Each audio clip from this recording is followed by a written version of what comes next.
You be the view and I'll just be me. Hejo, to Regina.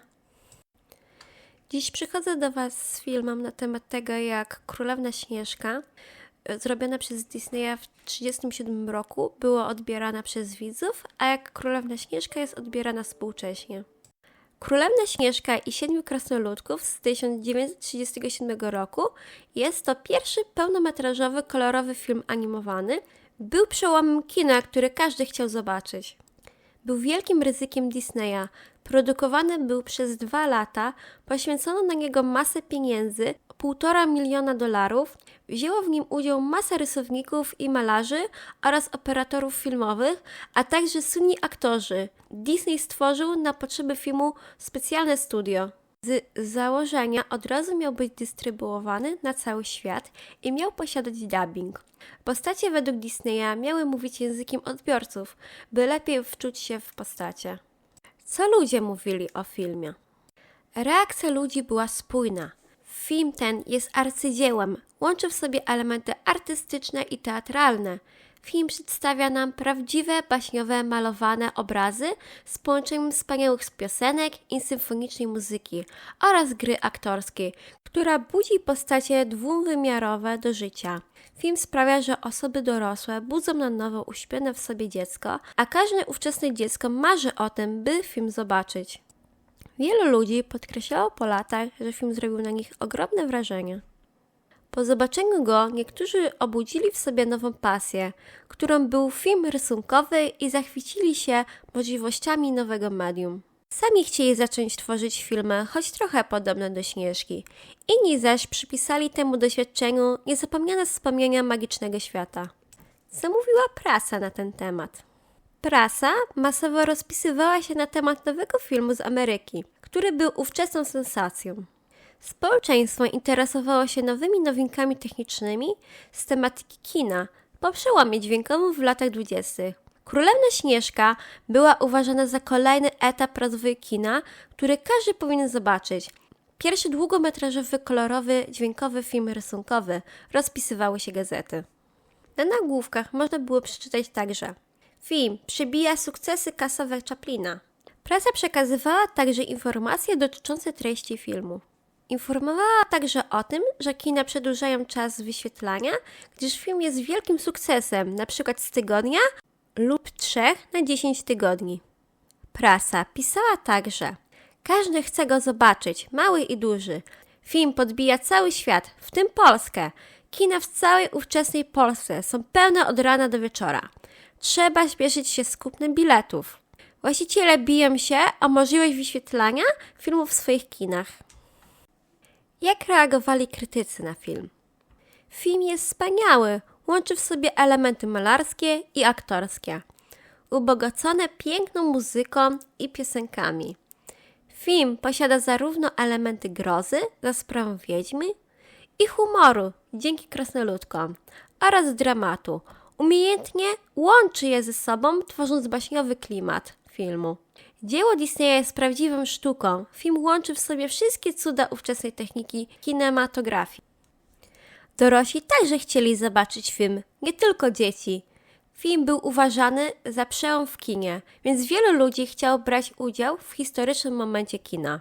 Ogrom ludzi chciało doświadczyć, czym jest owe arcydzieło i nowy wynalazek. Każdy chciał doświadczyć baśniowego świata Śnieżki. Jak widać, nie tylko współcześnie dorośli oglądają animowane filmy. Elementy filmu, które były krytykowane. Niektórzy uważali, że Śnieżka powinna mieć inny wygląd. Na przykład blond włosy, co by złagodziło wygląd postaci. Inni zaś na siłę szukali niedopatrzeń produkcji, jak na przykład niezgadzające się klatki w stosunku do poruszania się ust. Jednak większość ludzi była oczarowana filmem i uważali go za arcydzieło. Dubbing do filmu. Od początku Disney zakładał, że film w innych krajach powinien posiadać dubbing. Przemawiały za tym takie argumenty jak: Disney uważał, że postacie mówiące w ojczystym języku widza sprawią, że odbiorca lepiej wczuje się w postacie i opowiadaną historię. Disney, jak i dystrybutorzy Uważali, że obraz filmu jest malarskim cudem i nie należy zakrywać go napisami, gdyż niszczy to odbiór filmu i piękno jego obrazu. Chodziło także o możliwość pokazania produkcji osobom młodszym, które wolniej czytają, oraz analfabetom. Przy dubbingu pracowały wybitne osobistości, nie tylko słynni artyści gry aktorskie, jak np. Maria Modzelewska, wcielająca się w rolę Śnieżki. Gazety pisały, że jej przesłodzony głos idealnie pasuje do baśniowej królewny. Ale też sławny polski operator dubbingu Ryszard Ordyński. Przy pisaniu skryptu do filmu pracował poeta Marian Herman, który nadał filmowy odpowiedni do jego poetyki charakter polszczyzny.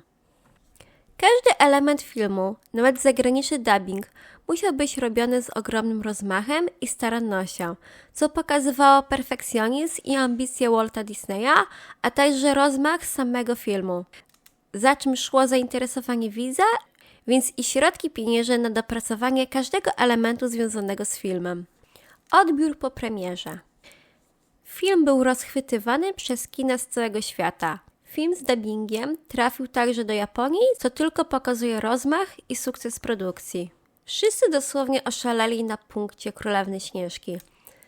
Ówczesna prasa rozpisywała się o premierze i reakcji widzów. Były nawet opisy fabuły w gazetach dla osób, które filmu nie mogły zobaczyć. Każdy zachwycał się animacją i możliwościami kina. Śnieżka wzbudzała ogromne emocje nawet po zakończeniu emisji filmu. Zaczęto wydawać więcej nakładów baśni o Królewnie Śnieżce, a także organizować spektakle teatralne dla dzieci na podstawie fabuły Śnieżki Disneya. Wydarzenia te długo były organizowane w samej Polsce.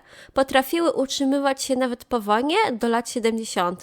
Wiele osób zapragnęło tworzyć filmy rysunkowe jak Disney i rozwijali swoje ambicje po II wojnie światowej. Śnieżka wpłynęła na społeczeństwo i kino, czego efektem są współczesne produkcje animowane, filmowe i serialowe, a także anime, tworzone nie tylko z myślą o dzieciach, które posiadają fanów na całym świecie.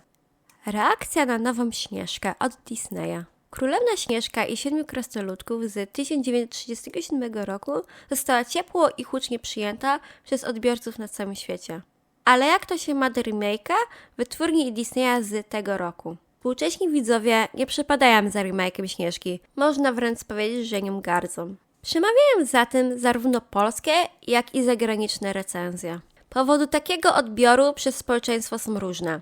Zaczynając od poczucia zmęczenia przez widzów z remake'ami live action robionymi przez Disneya, które często okazują się praktycznie identyczne co animowany film, tylko wypadają pod wieloma względami dużo słabiej. Kolejnym powodem jest wybór aktorki odgrywającej rolę Śnieżki w filmie. Wokół postaci Rachel Zegler narosło wiele kontrowersji, zaczynając od etniczności aktorki, która według fanów nie pasuje do roli Śnieżki, która według książek ma mieć skórę białą jak śnieg, włosy czarne jak heban i usta czerwone jak krew. Poprzez stosunek aktorki do filmu z 1937 roku, która wyśmiewa się z filmu i zachowuje lekceważący stosunek do roli produkcji w historii kina i studia Disney. Kolejnym aspektem są wypowiedzi Zegler na tematy polityczne, które wzbudzają niesmak wśród ludzi na całym świecie. Powodem niezadowolenia fanów Disneya przed premierą filmu były wycieki z planu zdjęciowego i zapowiadające się zmiany w fabule, które nie zbudziły jej sympatii, więc już przed zwiastunami ludzie byli na nie, jeśli chodzi o nową Śnieżkę. Po premierze filmu Śnieżka została skrytykowana pod wieloma względami: artystycznymi, aktorskimi, muzycznymi, fabularnymi i wizualnymi. Widzom i krytykom nie spodobała się gra aktorska aktorek wcielających się w rolę Śnieżki i Złej Królowej, a także stroje i kolory w filmie, jak również animacja i wygląd zwierząt w filmie. Ludziom nie przypadły do gustu zmiany fabularne i niespójności filmu, które nie uatrakcyjniły historii z adaptacji z 1937 roku. Krytykowane było dosłownie wszystko przed i po premierze. Niezadowolenie widać po nagłówkach recenzji i omówieniach związanych z nową Śnieżką. Nowa Śnieżka jest obecnie przez wielu nazywana największą klapą w historii Disneya. Ogromna liczba osób mówi, że Disney przeżywa ogromny kryzys i nie wiadomo, czy go udźwignie. Niektórzy nazywają to wręcz kryzysem tożsamościowym i sama wytwórnia nie wie, jaką drogą podążać. Jest to ogromny dysonans do tego, jakim wielkim sukcesem okazała się Królewna Śnieżka z 1937 roku.